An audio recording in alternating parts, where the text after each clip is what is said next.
Oi, gente, tudo bom com vocês? Eu sou a Larissa e esse é o podcast Filme da Semana. E o Oscar, hein?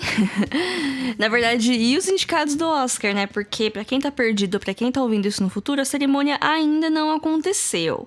Então, eu tô aqui fazendo a minha maratoninha de Oscar. Eu já vi vários filmes que foram indicados, mas eu tô ainda longe de zerar a lista. Porém, eu já tenho a minha torcida, é claro. Quem tá prestando atenção aqui nos episódios e nos conteúdos do Instagram já deve saber qual que é. Se tudo der certo, o episódio com as minhas apostas do Oscar vai sair no dia 16 de março, que é uma semana antes da cerimônia, pra guiar as maratonas desesperadas pra quem deixou tudo pra última hora. Tá, mas por que eu tô falando disso? Não tem muito motivo, mas eu tava lembrando como que o pessoal da academia adora uma história sobre bastidores do cinema, e por coincidência, eu também. Então, resolvi fazer um episódio com dicas de 3 filmes completamente diferentes, cada um num streaming, mas dentro dessa temática de filmes sobre filmes que são feitos. Eu acho que 2 dos filmes que eu vou falar aqui eu já comentei um pouco no passado, então eu vou começar pelo filme que eu acredito ser inédito dessa leva neste podcast, que é Era Uma Vez em Hollywood, do Quentin Tarantino. Eu tô meio que recomendando um filme do Tarantino aqui, em pleno ano de 2022, mas enfim, né? Pior que eu gostava muito dele. E foi por causa de Bastardos Inglórios, que eu assisti na época do lançamento, né? Que eu acabei me desprendendo dos preconceitos que eu tinha com o uso de violência no cinema. Assim, eu ainda tenho problemas com esse tipo de escolha. Tem muito filme que até hoje eu tenho bloqueio e não consigo assistir por causa disso. Mas foi meio que o primeiro passo que eu dei mais de 10 anos atrás. Hoje tá um pouco demodê falar que é fã do diretor, eu mesma já perdi um pouco a paciência com ele. Eu não amo esse filme que eu vou falar aqui, mas eu considero ele interessante, ele tem coisas interessantes nele. Era Uma Vez em Hollywood, ele é um filme enorme e tem várias subtramas que são unidas por um tênue fio de narrativa, que na verdade é uma grande desculpa para o diretor fazer a sua homenagem ao cinema, romantizar o passado e escrever a sua própria fanfic. O protagonista de tudo acaba sendo o personagem do Leonardo DiCaprio, que é um ator especializado em filmes de faroeste, que está sofrendo um pouco porque a indústria tá um pouco saturada desse tipo de filme e ele não tá conseguindo transicionar para outros gêneros. E também temos o melhor amigo dele e seu dublê, que é o Brad Pitt. Esse filme, ele precisa de um pouco de contexto para vocês não ficarem perdidos. Ele se passa em 1969, numa época que Hollywood, como uma indústria, estava passando por mudanças. A Era de Ouro estava acabando e nem todo mundo estava transicionando bem para os outros gêneros que estavam surgindo. A TV, ela estava em ascensão, assim como as produções feitas para a TV, mas ainda era vista como uma arte menor, como algo menos glamuroso do que o cinema. E também estava super na moda uns cultos mega estranhos como o do Charles Manson, que acabou assassinando a atriz Sharon Tate, que na época era casada com o Roman Polanski. Toda essa galera que eu citei por nome, eles aparecem no filme, eles não são os principais, eles aparecem principalmente por coadjuvantes que ligam as histórias deles às histórias principais, por assim dizer, porém de um jeito diferente do que aconteceu na realidade, por isso que eu falo que é uma grande fanfic.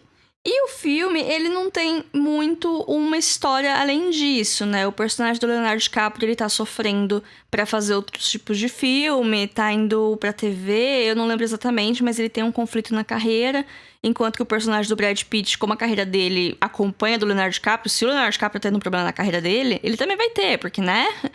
Aí tem isso, aí tem meio que, nesse meio tempo, tem uma galera meio estranha rondando a cidade, desse culto. Tem a Sharon Tate vivendo a vida dela, indo em festas e conhecendo outras pessoas famosas que você só vai saber quem é se você prestar muita atenção ou ver um vídeo de easter eggs depois.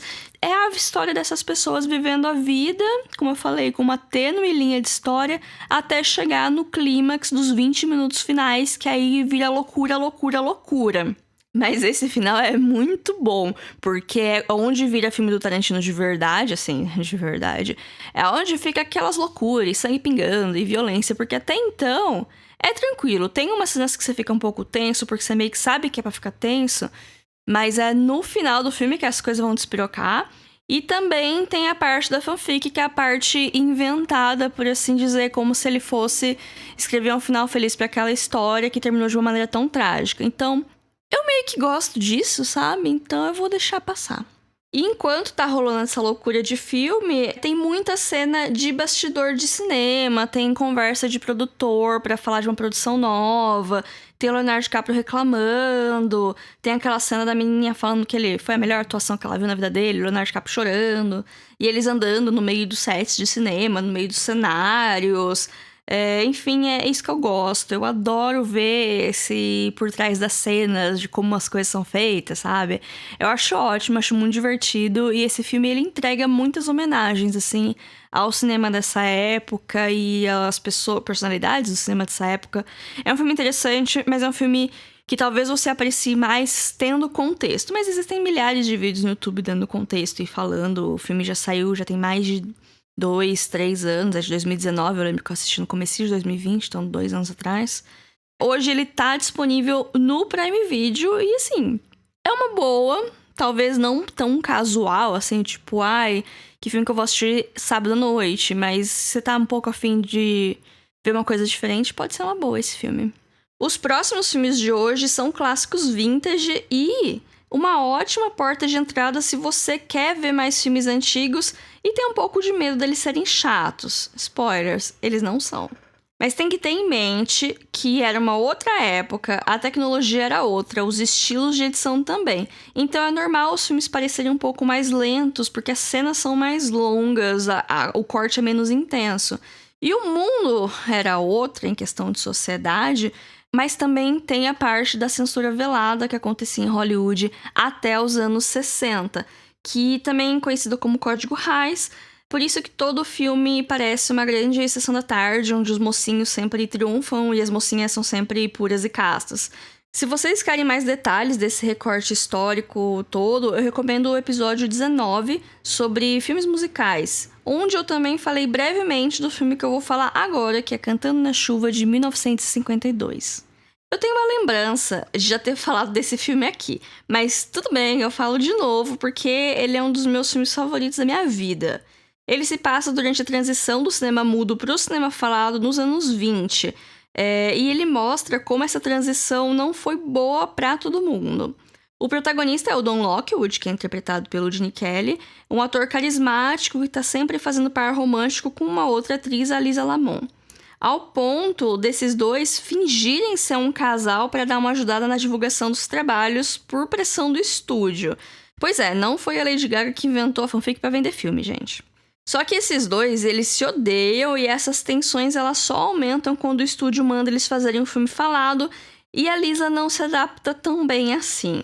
Nesse meio tempo, o Dom ele conhece a jovem Kathy, que é interpretada pela Debbie Reynolds, que é a mãe da Carrie Fisher. A Kathy, ela é uma atriz de teatro, que é arte de verdade, enquanto o cinema é só uma diversão passageira, palavras dela mesmo, tá? Lembre-se que o filme se passa em 1927. Mas o fato é, a jovem, ela canta, ela dança, ela atua, ela só não é um rosto conhecido. Daí o Dom, ele começa a maquinar com o melhor amigo dele, o Cosmo, sobre pegar a voz da Kathy e colocar no filme no lugar da Lisa pra ficar assistível, né? Porque a situação tava complicada. E isso parece mirabolante, porém era mais comum do que a gente pensa, principalmente nos filmes mais antigos. Se você pegar vários musicais dos anos 60 pra trás, aquelas vozes que a gente ouve não são as vozes das atrizes, ou são a voz da atriz mixada com a voz de uma outra pessoa. E o pior é que muitas dessas atrizes, elas só iam saber que isso foi feito quando elas iam assistir o filme na premiere, porque elas treinavam, elas ensaiavam, elas cantavam, aí chegava no corte final e colocava a voz de outra pessoa lá. Bom, voltando, o triozinho Dom, Cosmo e Kathy bolam esse plano pra salvar o filme de virar chacota, mas é claro que quase tudo não dá certo, senão a gente não tinha um filme, né? E entre pedaços de história, nós temos vários números musicais maravilhosos com o que tinha de melhor na época de Hollywood. E vocês sabiam que as músicas do filme, elas já existiam?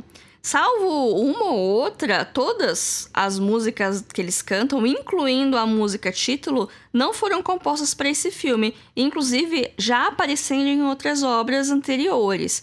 Mas acabou que Cantando na Chuva se tornou um clássico e todas essas canções meio que viraram um clássico junto com o filme e por causa do filme, né? De todos os filmes que eu vou falar aqui hoje, esse é o mais fácil. Ele é o que tem o melhor ritmo. A melhor história é debatível, mas é o filme mais fácil pra você assistir se você não tá acostumado a ver filme antigo, se você não tá acostumado com filme musical. Tem os números musicais que são longos, sim, porque era assim que fazia na época? Tem.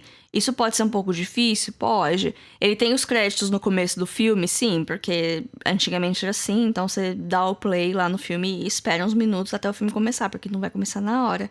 Mas, mesmo assim, ele é um filme ágil, a história é muito legal, os números musicais são muito legais e não é nada muito complicado. Então, eu recomendo demais Cantando na Chuva. Ele é um clássico por uma razão, sabe? E eu acho que todo mundo devia assistir, porque além de ser um clássico, é muito divertido. Ele tá disponível no HBO Max e também em outros lugares, assim, no Netflix, aluguel digital, mas na HBO tá mais fácil, né? A última indicação de hoje é Crepúsculo dos Deuses, de 1950. Um grande clássico que eu enrolei bastante pra ver, mas valeu a pena.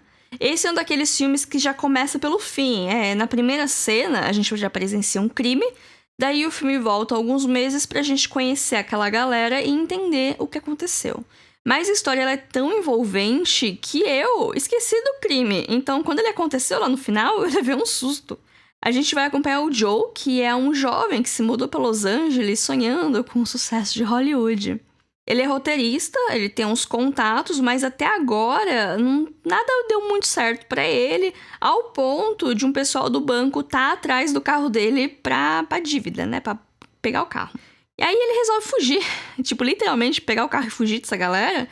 E meio que sai a esmo, e com isso ele acaba entrando pra se esconder numa mansão que parecia abandonada, só que ela não tá abandonada.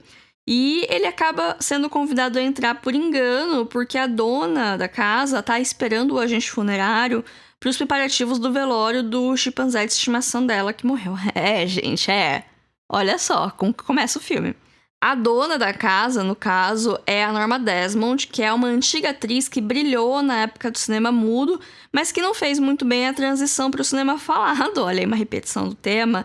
Eu poderia ter trazido o artista no primeiro bloco e aí hoje seria só filmes com essa temática da transição. Queimei pauta. Daqui 2 anos eu volto reciclando ela, né?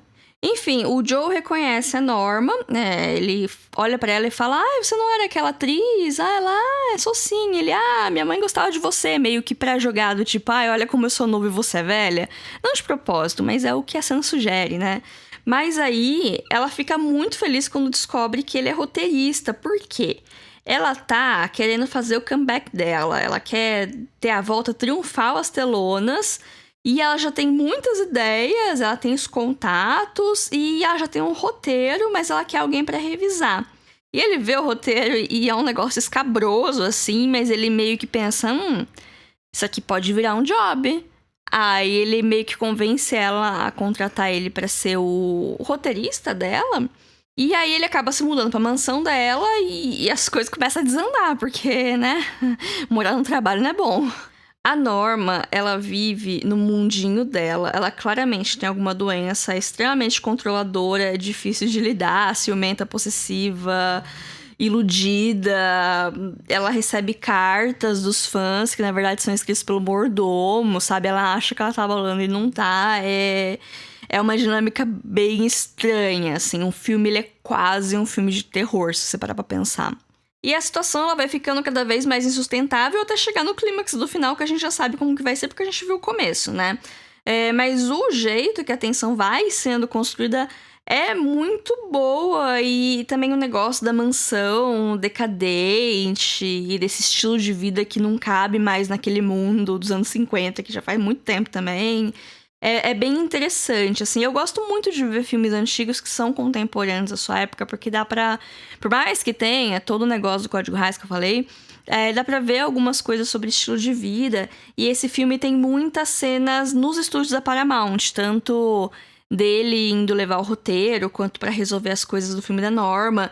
Tem vários cameos, né? Várias participaçõezinhas de pessoas famosas na época, como o Cecil B. DeMille, como a Hedda Hopper, uma turma aí. E essa história, ela não é baseada num fato real específico, mas sim numa coleção de histórias de atrizes que perderam a cabeça, por assim dizer, quando perceberam que a sua fama e sua popularidade se esvaíram. A própria Gloria Swanson, que interpreta a Norma, foi uma atriz do cinema mudo, com bastante popularidade, mas após a transição para o cinema falado, ela meio que foi se dedicar para outros projetos. Crepúsculo dos Deuses é um clássico maravilhoso, que eu recomendo para todo mundo. Ele não é um filme difícil também, ele é um pouco mais lento, principalmente nesse negócio de criar atenção e criar essa atmosfera incômoda, mas é belíssimo, assim, é um filme muito bem dirigido, os diálogos são muito bons, tá tudo muito bom nesse filme, ele é em preto e branco, e ele tá disponível no Telecine e na Globoplay, que em breve vão ser uma coisa só, né, mas enfim, tá lá no Globoplay. E aí, gente, curtiram o episódio? Gostaram das recomendações de hoje? Comenta lá no nosso Instagram o que você achou, que você já conhece esses filmes, vocês gostam deles, cadê os fãs do Crepúsculo dos Deuses aqui? Comenta lá no nosso Instagram, o @filme.da.semana.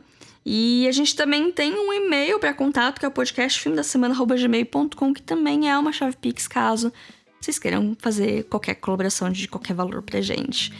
E é isso, até semana que vem. Tchau, tchau.